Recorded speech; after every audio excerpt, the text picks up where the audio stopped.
Gil Gerard, the actor from Arkansas best known for his turn as the wisecracking hero of the 1979 to 81 NBC series Buck Rogers in the 25th Century, died Tuesday. He was 82. Gerard lived in Georgia and died after a battle with a rare and viciously aggressive form of cancer, his wife, Janet, announced in a Facebook post.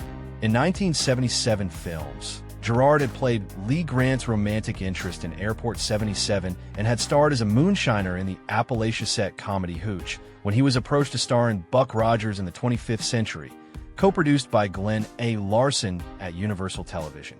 Based on the popular comic strip character most famously featured in a 1939 movie serial that starred champion Olympic swimmer Buster Crabbe.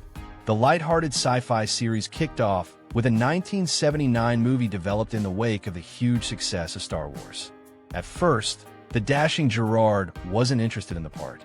"I saw what it did to Adam West's career with Batman, and this was another cartoon character. I didn't want to do this campy stuff," he said in a 2018 interview. However, he finally was persuaded to sign on, and the Buck Rogers movie proved to be a hit, finishing among the top 25 domestic grossers that year. The film was then retooled to serve as the show's 2-hour opening episode. Buck Rogers lasted 2 seasons and a total of 32 episodes through April 1981 before being canceled.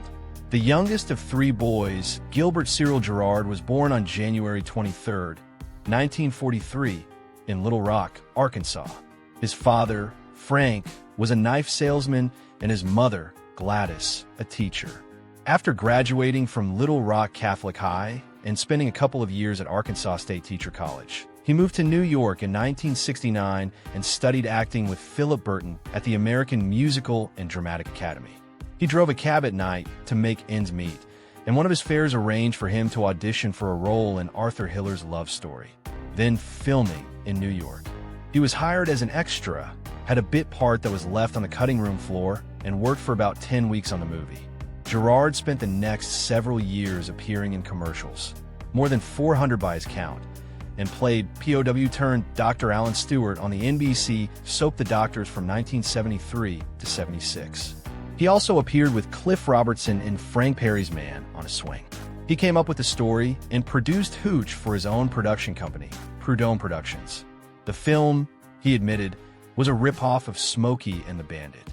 After portraying a carpenter who falls in love with Caroline Ingalls on a 1977 episode of NBC's Little House on the Prairie, Michael Landon hired him to star in Stone, a series about an innocent man seeking to rebuild his life following a decade in prison.